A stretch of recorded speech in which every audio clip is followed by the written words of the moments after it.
लाली मेरे लाल की जित देखूं तित लाल, लाली देखन मैं गई मैं भी हो गई लाल।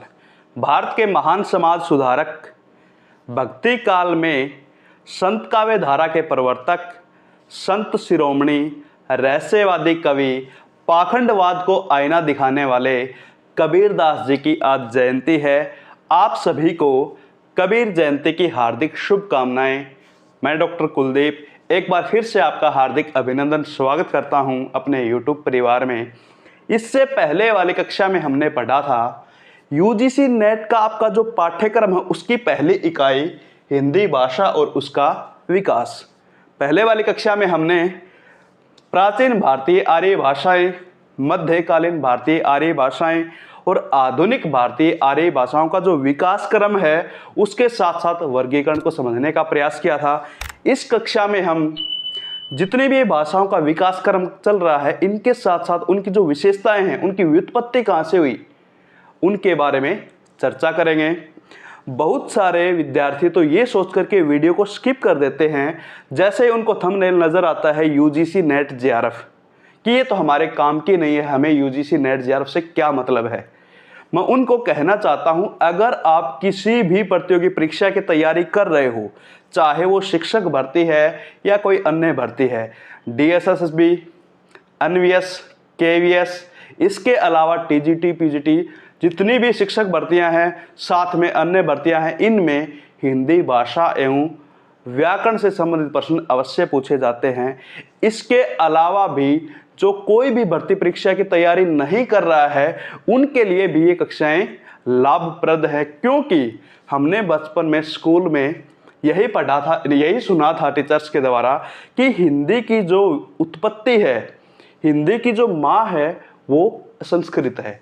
लेकिन ऐसा नहीं है। आपने इससे पहले वाली कक्षा में देखा होगा कि जो भारतीय भाषाएं हैं इनका विकास क्रम लंबा चलता है और कहाँ संस्कृत है कहाँ हिंदी है, उनके बीच में कितनी भाषाएं आ जाती हैं। तो इस प्रकार से ये जितनी भी कक्षाएं चलेंगी अकेले यूजीसी नेट जेआरएफ के लिए लाभदायक नहीं है, ये आप सभी के लिए लाभदायक हैं। तो आइए अब हम शुरू करते हैं आज की कक्षा।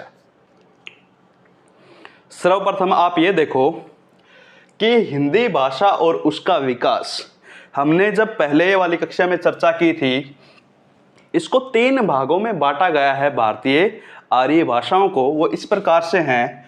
पहला जो भाग है आपका उसका नाम दिया गया है प्राचीन भारतीय आर्य भाषा। प्राचीन भारतीय आर्य भाषाएं, इनमें कौन कौन सी भाषाएं सम्मिलित हैं? जो आपकी पहली है उसका नाम है वैदिक संस्कृत। इसके नाम में ही छिपा हुआ है वैदिक, वेदों की भाषा, जिसमें वेद लिखे गए थे। इसमें जिन ग्रंथों की रचना हुई है उनमें आपके 4 वेद हैं। इसके अलावा उपनिषद हैं। उपनिषद के अलावा आपके जो ब्राह्मण ग्रंथ हैं वो भी वैदिक संस्कृत में ही लिखे गए थे। इसके बाद में जो अगली भाषा आती है, इसकी समय सीमा भी मैं साथ साथ में फिर से बता देता हूं, पहले वाली कक्षा में भी बताया था। यहां आप कर सकते हो, वैसे मैंने बताया था 1500 ईस्वी पूर्व से लेकर के 1000 ईस्वी पूर्व तक वैदिक संस्कृत, लेकिन बहुत सारी पुस्तकें आपको 2000 ईस्वी पूर्व से भी शुरुआत करती हुई दिखाई देंगी। तो आपको यहां लिखना है 1500 ईस्वी पूर्व या ईसा पूर्व से 500 ईस्वी पूर्व। 2000 भी लिखोगे तो भी आपका चल जाएगा। और वैदिक संस्कृत की अगर आप समय सीमा देखोगे तो वो है 1500 ईस्वी पूर्व से 1000 ईस्वी पूर्व। इसके बाद में आपकी जो लौकिक संस्कृत है, लौकिक संस्कृत है, इसके नाम में आप इसका अर्थ देख सकते हो लौकिक। लोक का अर्थ होता है समाज। जो भाषा वेदों की भाषा थी वो वहाँ से निकल करके लोक में आ जाती है, और उसके बाद में इस जो भाषा में जो ग्रंथ लिखे गए हैं उनमें आपने देखा होगा रामायण, जिसके रचयिता महर्षि वाल्मीकि हैं। इसके अलावा विश्व का सबसे बड़ा महाकाव्य, मैंने पहले वाली कक्षा में पूछा था कि इसके रचयिता कौन है, इसके रचयिता हैं महर्षि वेदव्यास। इसके अलावा नाटक आदि की रचना भी इसी लौकिक संस्कृत में हुई है। इसकी जो समय सीमा है वो 1000 ईस्वी पूर्व से 500 ईस्वी पूर्व तक मानी जाती है। ठीक है, आपको इनमें कुछ खास नहीं देखना था, इतनी बातें मैंने पहले वाली कक्षा में भी बताई थी। किंतु अब हम आगे बढ़ेंगे, जैसे पाली की व्युत्पत्ति, उसकी ध्वनिगत विशेषताएं, उसकी व्याकरणिक विशेषताएं, अलग अलग विद्वानों के द्वारा मत, ये हम अब देखेंगे। ये तो थी हमारी हिंदी भाषा और उसका विकास में प्राचीन भारतीय आर्य भाषाएं। और दूसरा जो नाम है मध्यकालीन भारतीय आर्य भाषाएं, भारतीय आर्य भाषाएं, इसमें आप देखो इसकी 3 अवस्थाएं हैं। कौन कौन सी हैं? पहली जो अवस्था है उसका नाम है पाली, जिसको आप प्रथम प्राकृत या फिर प्रथम अवस्था कह सकते हो। इसके बाद में जो दूसरी अवस्था है उसका नाम है प्राकृत, आपकी दूसरी अवस्था है। तृतीय जो अवस्था है उसका नाम क्या है? अपभ्रंश। ये आपकी मध्यकालीन भारतीय आर्य भाषाएं हैं। सबसे पहले अब हम चर्चा करते हैं पाली भाषा पर। जो आपकी पाली भाषा है उसकी समय सीमा है, वहाँ हमने देखा है जो लौकिक संस्कृत है 1000 ईस्वी पूर्व से 500 ईस्वी पूर्व है, तो इसकी जो समय सीमा है वो 500 ईस्वी पूर्व ईसा पूर्व से लेकर के ईस्वी सन तक, या फिर आप कह सकते हो जहाँ से आपका ईसा मसीह का समय शुरू होता है वहाँ तक, ईस्वी तक। पाली भाषा की शुरुआत में अगर हम व्युत्पत्ति की दृष्टि से नज़र डालेंगे, व्युत्पत्ति, बहुत सारे विद्वानों में यहाँ मतभेद हैं। कुछ विद्वान तो कहते हैं इसकी जो व्युत्पत्ति है वो पल्ली से हुई है, पल्ली से, और पल्ली का अर्थ उन्होंने मान लिया पाली, और पाली को उन्होंने कहा ग्रामीण भाषा, ग्रामीण भाषा। अब आपको यहाँ ये देखना है कि महात्मा बुद्ध के जितने भी लेख हैं, उनका जो साहित्य है, उनकी शिक्षाएं हैं, वो पाली भाषा में क्यों है? क्योंकि संस्कृत जो भाषा थी पहले वो कुछ खास वर्ग के लिए ही थी। आम जो लोग थे, पूरी जो जनता थी, आम ग्रामीण लोग, वो संस्कृत भाषा को अच्छे से नहीं समझते थे। इसलिए उन्होंने यही सोचा था कि उनके जो उपदेश है, उनकी जो शिक्षा है, जन जन तक पहुंचनी चाहिए, इसलिए उन्होंने पाली भाषा को अपनाया था। तो आप फिर से एक बार देख लो, महात्मा बुद्ध के जितने भी लेख हैं, उनका शिक्षा और साहित्य है वो पाली में ही है। इसके अलावा अशोक के जो भी शिलालेख हैं वो भी पाली में ही हैं। अशोक महान के जो लेख हैं वो भी पाली में है। तो यहाँ पल्ली से पाली, पाली से ग्रामीण भाषा। अब आप देखो कुछ विद्वान इसका जो अर्थ है वो प्राकृत से मानते हैं। प्राकृत से उन्होंने मान लिया पाटली, पाटली से पाली, और इस पाली को मागधी भी कहते हैं, क्योंकि श्रीलंका जैसे देश में पाली को मागधी ही कहा जाता था। मगध प्रदेश की जो भाषा है वो पाली, मागधी, इसी प्रकार से इसका जो अन्य नाम है वो मागधी भी है। इसके अलावा आप देखोगे इसके और भी बहुत सारे व्युत्पत्ति पर अर्थ हैं। उनमें पंक्ति से भी इसका अर्थ माना जाता है। पंक्ति, पंक्ति से पाली मान लिया। कौन सी पंक्ति? महात्मा बुद्ध की जो शिक्षाएं हैं, जो उपदेश हैं, उनके वचनों को पंक्तिबद्ध करने का श्रेय इस भाषा को जाता है। इसलिए इन्होंने महात्मा बुद्ध के वचनों के अनुसार इसको पंक्ति से इसका अर्थ मान लिया, महात्मा बुद्ध के वचनों के कारण। ठीक है। इसके अलावा एक और है पालन। पालन का अर्थ होता है जिस प्रकार से महात्मा बुद्ध की जो शिक्षाएं हैं, साहित्य है, उनको उनकी पालना की गई, उनका पालन किया गया, उनको सुरक्षित रखा गया है जिस भाषा में, वो पाली भाषा ही है। तो इस प्रकार से बहुत सारे विद्वानों ने इनके अलग अलग अर्थ मानने की कोशिश की है। अब हम विद्वानों के अनुसार देखते हैं कि उन्होंने पाली का अर्थ किस प्रकार से माना है।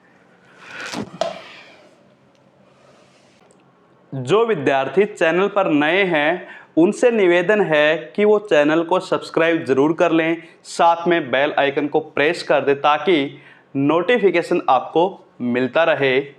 लाइक और कमेंट्स के माध्यम से जो आपका साथ मुझे मिल रहा है, आप मुझे हर वीडियो के साथ ये ज़रूर बताते रहना कि सर आपने यहाँ कमी छोड़ दी, आपको यहाँ सुधार की ज़रूरत है, आप इस तरीके से पढ़ाओ। आपके कमेंट्स जिस प्रकार से आते रहेंगे मैं भी यहाँ सुधार करता रहूँगा। तो इसी प्रकार से कमेंट्स और लाइक के साथ आप मेरा उत्साह बढ़ाते रहो। वो दिन दूर नहीं जब आप यहीं पढ़ करके JRF क्लियर करोगे। आइए अब हम आगे बढ़ते हैं। हम बात कर रहे थे पाली भाषा की जो व्युत्पत्ति है, पाली जो शब्द है, उसके बारे में। अब हम देखते हैं पाली भाषा के बारे में जो विद्वानों के मत हैं उनके अनुसार। एक विद्वान है आचार्य विधुशेखर। विधुशेखर वो जो पाली भाषा की व्युत्पत्ति है उसको पंक्ति, पत्ती, पट्टी, पल्ली इनसे मानते हैं। आपको ध्यान रखना है जो पाली भाषा की व्युत्पत्ति है पाली शब्द की, उसको पंक्ति, पंक्ति से पत्ती, पत्ती से पट्टी, पट्टी से पल्ली और पल्ली से पाली मानते हैं। इसके अलावा एक विद्वान और हैं मैक्स वालिसर। इन्होंने पाली भाषा की जो व्युत्पत्ति है वो प्राकृत, पाटली से पाली भाषा माना है। इसके अलावा आपने नाम सुना होगा भारत के प्रसिद्ध भाषाविद हैं उदय नारायण तिवारी, जिनका एक ग्रंथ है हिंदी भाषा का उद्भव एवं उसका विकास। उदय नारायण तिवारी। उदय नारायण तिवारी ने जो पाली की व्युत्पत्ति मानी है वो पा जमा णिय जमा ली, इससे पाली भाषा की व्युत्पत्ति मानी। आपको ये ध्यान रखना है कि जो पाली शब्द है उसमें गलती नहीं करनी है। बहुत सारे विद्यार्थी पाली को इस प्रकार से लिख सकते हैं, इस पाली का अर्थ अलग होता है और ये जो पाली है ये भाषा है और ये वाला जो पाली है एक प्रकार से हिस्सा होता है जैसे दूसरे के पाले में। ठीक है, तो ये पाली आपकी भाषा है, इसको शुद्ध लिखना है, अशुद्ध नहीं लिखना है। ये तो थी विद्वानों की जो मत अलग अलग प्रकार से कि पाली जो शब्द है उसकी व्युत्पत्ति कहाँ से हुई है। अब हम बातें करते हैं ध्वनिगत विशेषताओं की। ध्वनिगत विशेषताएं।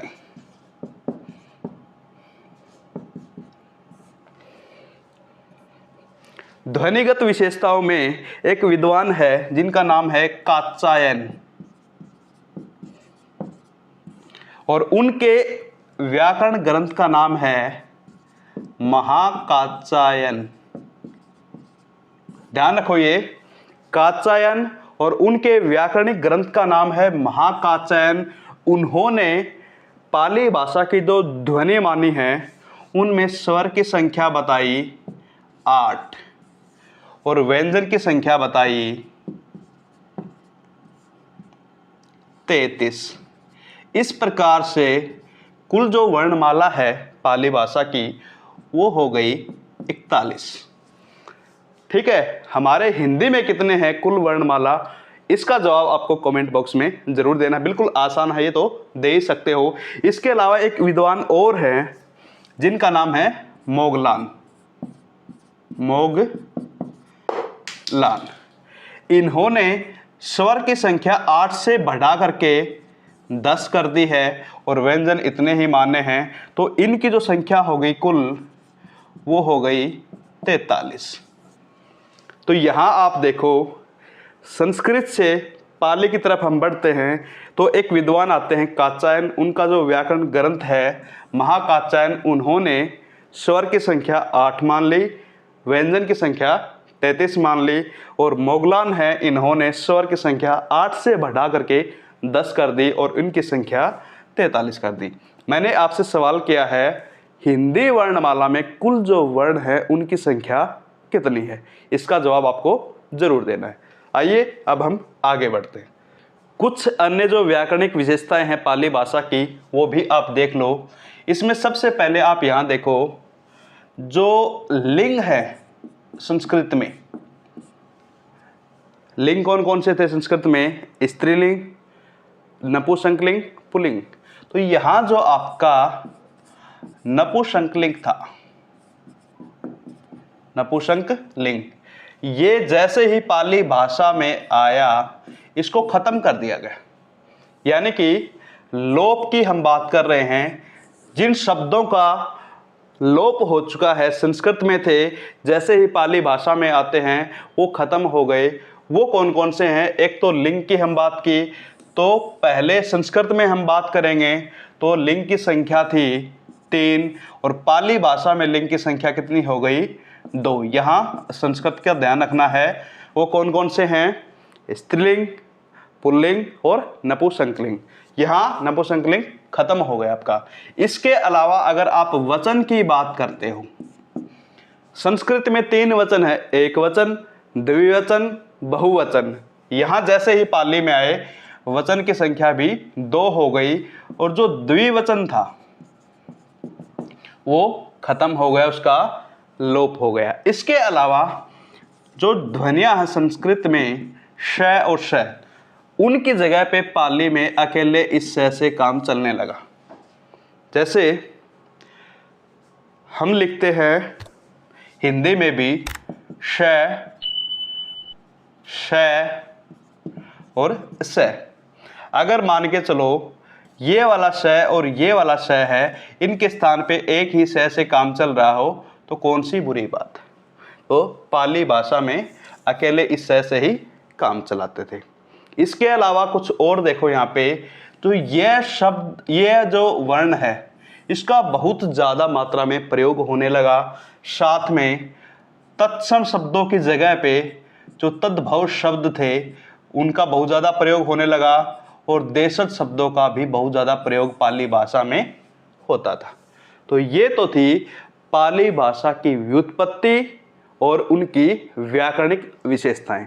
अब हम बढ़ते हैं प्राकृत की तरफ। आप यूं ही धैर्य बनाए रखना, क्योंकि कुछ बड़ा हासिल करना है, सफल होना है जिंदगी में, उसके लिए धैर्य और सहन शक्ति का होना अनिवार्य है। मैं ये इसलिए कह रहा हूँ, बहुत सारे विद्यार्थी वीडियो देखते देखते जैसे ही उनके पास में व्हाट्सएप, फेसबुक या इंस्टाग्राम से नोटिफिकेशन आ जाएगी, वो वीडियो को बीच में ही छोड़ करके इधर उधर भटक जाएंगे। आपको भटकना बिल्कुल भी नहीं है। हम बात कर रहे थे मध्यकालीन भारतीय आर्य भाषाओं की। हमने पाली भाषा के बारे में विस्तृत चर्चा कर ली है। अब हम चर्चा करने वाले हैं दूसरी जो अवस्था है प्राकृत भाषा, उसके बारे में। तो यहाँ देखो आप, जो आपकी मध्यकालीन भारतीय आर्य भाषाओं में दूसरी भाषा है उसका नाम है प्राकृत। प्राकृत भाषा की जो समय सीमा है वो है ईस्वी सन से लेकर के, अर्थात आप कह सकते हो पहली ईस्वी से 1 ईस्वी से लेकर के 500 ईस्वी तक। ईसा मसीह के समय की हम बात कर रहे हैं। ये पहली जो ईस्वी है, यहाँ से लेकर के 500 ईस्वी तक आपकी मध्यकालीन भारतीय आर्य भाषाओं की दूसरी अवस्था चल रही है, जिसका नाम प्राकृत है। प्राकृत भाषा में जो आपने सुना होगा, जैन धर्म के प्रवर्तक महावीर स्वामी, उनके जितने भी लेख हैं, शिक्षाएं हैं, उपदेश हैं, वो आपको प्राकृत भाषा में मिलेंगे। भारत में सबसे ज़्यादा जो मीठी भाषा है वो भी प्राकृत ही है। तो आइए अब ये देखो कि प्राकृत के बारे में विद्वानों के अपने मत क्या क्या हैं। एक विद्वान है किशोरी दास वाजपेयी। इनका एक ग्रंथ बहुत ज़्यादा महत्वपूर्ण, काफ़ी बार परीक्षा में पूछा जाता है, हिंदी शब्दानुशासन के नाम से है। हिंदी शब्दानुशासन, इसमें उन्होंने प्राकृत की भी 3 जो अलग अलग अवस्थाएं हैं वो कर दी हैं। प्रथम जो प्राकृत है उसको जन भाषा कहा है, आम जनता की भाषा। इसके बाद में एक नामी साधु हुए, नामी साधु। उन्होंने प्रथम प्राकृत के बारे में कहा है, प्राक पूर्व कृत प्राकृत, अर्थात पहले से बनी हुई भाषा ही प्राकृत है। पहले से बनी हुई भाषा। इसके बाद में जो दूसरी अवस्था है, आप कह सकते हो द्वितीय प्राकृत। द्वितीय प्राकृत को साहित्यिक भाषा या जो संस्कृत से सरलीकरण है वो कहा गया है। संस्कृत भाषा का जो सरलीकरण है वो आपको द्वितीय प्राकृत में मिलेगा।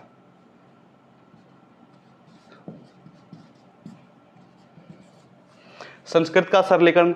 उसके बाद में जो आपकी तृतीय प्राकृत है उसका नाम है अपभ्रंश। अपभ्रंश। अब हम बात करते हैं इनकी जो कुछ व्याकरणिक विशेषताएं हैं उनके बारे में। तो यहां देखो आप, इनकी जो व्याकरणिक विशेषताएं हैं प्राकृत भाषा की, पहली अगर आप ध्वनिगत विशेषता देखोगे, ध्वनिगत का मतलब ये है कि हमने पहले वाले जो पाली भाषा में देखा था उसमें 8 स्वर और 33 व्यंजन, इसके बाद में 10 स्वर और 33 व्यंजन, कुल मिलाकर के 41 और 43 इनकी संख्या थी ध्वनियों की। इसी प्रकार से पाली और प्राकृत की ध्वनियों में ज़्यादा अंतर नहीं है, ये लगभग वैसे ही हैं। इसमें आपने देखा होगा पाली में यह जो शब्द था, यह जो वर्ण था वो बहुत ज़्यादा मात्रा में प्रयोग होता था, और यहाँ प्राकृत में आकर के यह का लोप हो गया। इसके अलावा कुछ और जो अन्य विशेषताएं हैं वो भी आप साथ साथ देखते चलो। एक है विसर्ग युक्त, जो अकारांत था,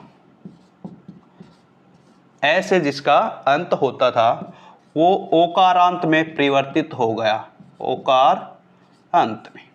जैसे मान के चलो यहाँ देवः, देवः का प्राकृत में क्या हो गया, देवो, क्या हो गया, देवो। इस प्रकार से कुछ ये व्याकरणिक विशेषताएं थी। अब हम प्राकृत भाषा में पहले जो विद्वान हैं आचार्य भरत मुनि, उन्होंने जो अपना नाट्य शास्त्र लिखा था उसमें प्राकृत भाषा के जो भेद किए हैं मुख्य रूप से 2 हैं, मुख्य और गौण। उसके बाद में भी अंदर उन्होंने विस्तार से इनके भेद बताए हैं। उसके बाद में वर रुचि, वर रुचि के बाद में आपने जो हेमचंद्र हैं, हेमचंद्र प्राकृत व्याकरण के रचयिता, जिनको प्राकृत का पाणिनि कहा जाता है, उनके द्वारा जो बताए गए प्राकृत भाषा के भेद हैं उनके बारे में अब हम चर्चा करते हैं। सबसे पहले हम देखेंगे आचार्य जो भरत मुनि है। आचार्य भरत मुनि इस समय पैदा हो चुके थे और उसके बाद में उन्होंने एक नाट्य शास्त्र नाम से ग्रंथ लिखा था, जिसको आप कह सकते हो जो रस संप्रदाय है संस्कृत में, उसके प्रवर्तक भी है आचार्य भरत मुनि। पहले जो विद्वान है आचार्य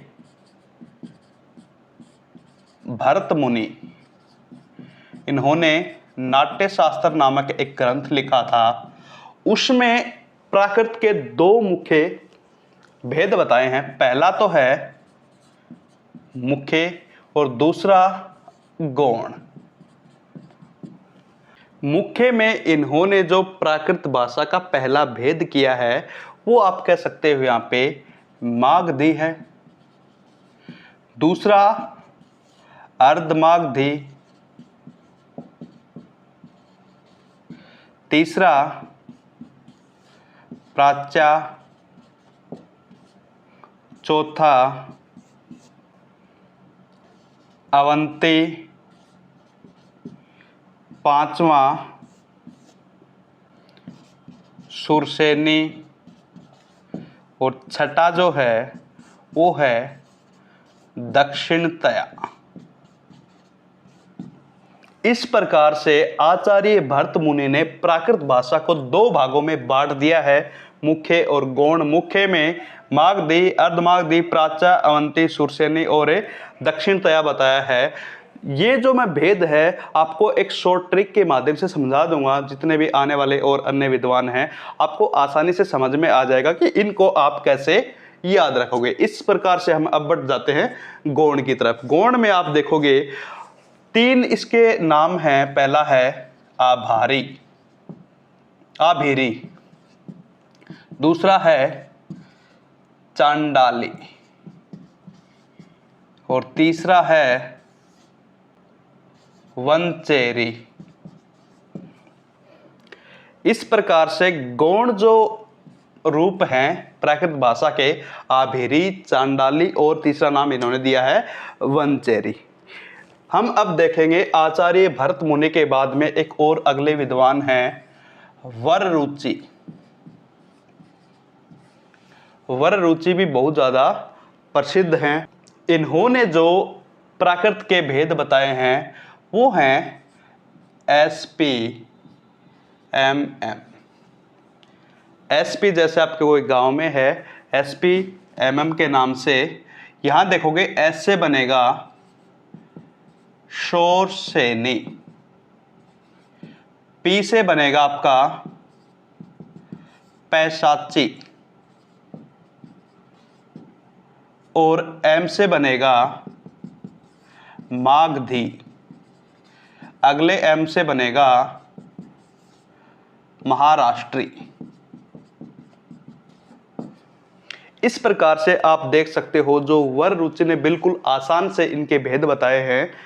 SP MM, शोरसेनी, पैशाची, मागधी, महाराष्ट्री। अब हम बढ़ते हैं आचार्य हेमचंद्र की तरफ। आचार्य हेमचंद्र जो तीसरे आप विद्वान कह सकते हो आप। आचार्य हेमचंद्र प्राकृत भाषा के जो पाणिनि के रूप में जाने जाते हैं। इन्होंने जो तीन अलग अलग भेद किए हैं उनमें पहला नाम है अर्धमागधी। अर्धमागधी का यहाँ नाम लिया गया है आर्षि, ध्यान रखना है, ये अलग से इन्होंने नाम दिया था।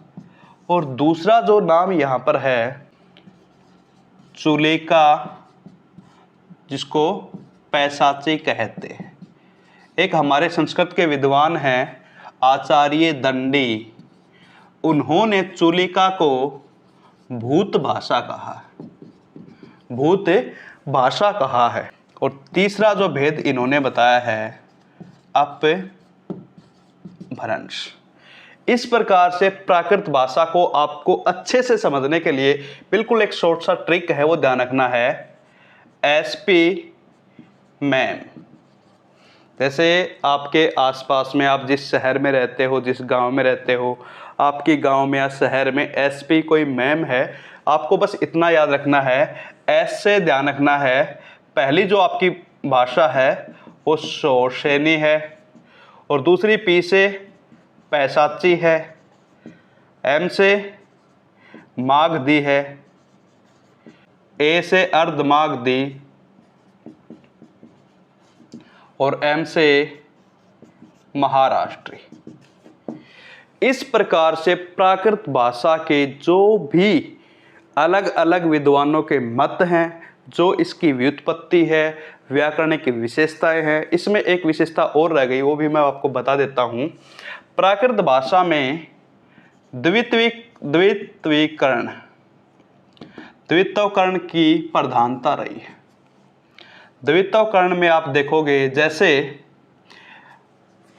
हिंदी में भी आप देखते हो, इसमें पहले बेटा कहा जाता था, तो प्राकृत भाषा में वो हो गया बेटा। ट और ट, ये जो ट और ट दो आपको दिखाई दे रही है, यही द्वित्व है। जैसे तत्व, यहाँ आपको दो त नजर आ रहे हैं, इसको द्वित्व कहते हैं। इस प्रकार से हमने प्राचीन भारतीय आर्य भाषाएं, मध्यकालीन भारतीय आर्य भाषाएं, मध्यकालीन आर्य भाषाओं में जो तीसरी अवस्था आपकी अपभ्रंश की बच गई, वो हम अगली कक्षा में पढ़ेंगे। अपभ्रंश, आवहट और पुरानी हिंदी के बारे में विस्तार से जानेंगे। उस कक्षा में हम देखेंगे कि जितने भी आपके कवि हैं, खासकर वहीं से आपकी जो हिंदी के कवि प्रारंभ हो जाते हैं। शुरुआत के हिंदी के कवि हैं, उनकी रचनाएं हैं अपभ्रंश भाषा में, अवहट भाषा में, पुरानी हिंदी में, उनका भी हम विस्तार से वर्णन करेंगे। आज की कक्षा का समापन यहीं होता है। जय हिंद, जय भारत, वंदे मातरम।